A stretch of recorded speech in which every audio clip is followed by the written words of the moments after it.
Hola, yo soy Miriam Amaris y voy a hablar sobre un problema de balances de energía utilizando como equipo un horno de fundición.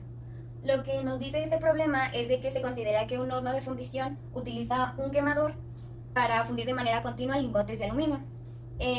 Y también nos pregunta que tenemos que calcular las pérdidas del calor que hay en el proceso. En la primera entrada tenemos metano, que se inyecta al quemador 24.4 metros cúbicos por hora a una temperatura de 25 grados centígrados. Todas las entradas las tenemos a temperatura ambiente, por así decirlo, que son 25 grados centígrados. Como segunda entrada, que van únicamente al quemador, tenemos aire que está en 150%, o sea, es decir, en un 50% de exceso, también a una temperatura de 25. Estas dos entradas van exclusivamente al quemador. Posteriormente vemos que en la corriente G3 existe una corriente saliente de este quemador, que son gases de combustión. A esta corriente le vamos a llamar GC para los siguientes cálculos. Y se encuentra a una temperatura de 1300 grados centígrados. Esta es la primera entrada que tenemos directa hacia nuestro horno de fundición. Y posteriormente vemos otras dos entradas, que en la primera vemos que es de lingotes de aluminio, que son 135 kilogramos por hora a una temperatura de 25 grados centígrados. Y posteriormente vemos nuevamente aire inyectado directamente al horno de 12.2 metros cúbicos por hora a 25 grados centígrados.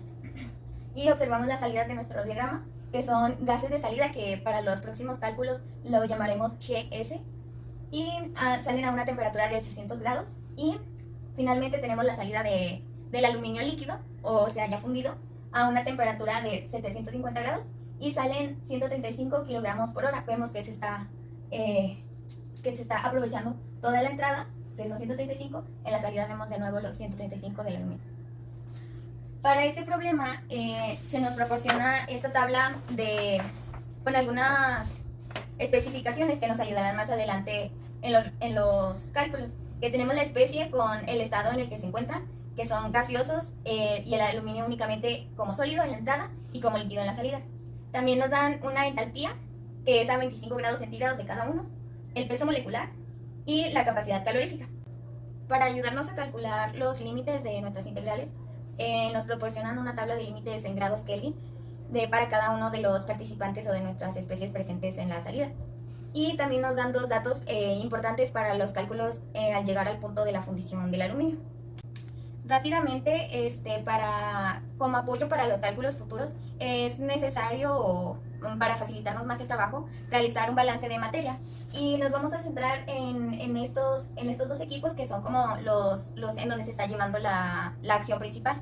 Los componentes para G3 tenemos que son gases todos, y los tenemos en una proporción de 0.73 en el caso del nitrógeno, 0.06 en el caso del oxígeno, 0.13 en el caso del agua vaporizada y 0.06 en el caso del dióxido de carbono, dando como suma un total de 1, o sea, el 100% de nuestra corriente.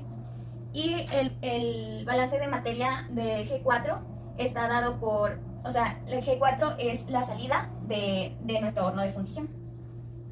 Este está dado de 0.74 en el caso del nitrógeno, 0.07 en el caso del oxígeno, 0.12 en el caso del agua y 0.06 en el caso del dióxido de carbono, todos gaseosos, dando una suma de 1, por lo tanto es nuestro 100%. Además de esto, también podemos aquí apreciar las capacidades caloríficas de las mezclas, la llamada GC, que es la de gases de combustión, y GS, que es la corriente de los gases de salida, que igualmente nos ayudarán en cálculos futuros. Otro dato que es conveniente tener a la mano es el flujo molar. En este vemos el flujo molar para G4, que es la salida de nuestro horno, que para el nitrógeno es de 11.68, para el oxígeno es de 1.10, para el agua es de 2 y para el dióxido de carbono es 1, dando una sumatoria de 15.78. Y el flujo molar en la corriente G3 para nitrógeno es 11.28, para el oxígeno es 1, para el agua 2 y para el dióxido de carbono 1, dando una suma de 15.28. Es importante mencionar que el flujo molar está dado de nuestra masa que está entrando a nuestro sistema, dividido entre nuestro peso molecular.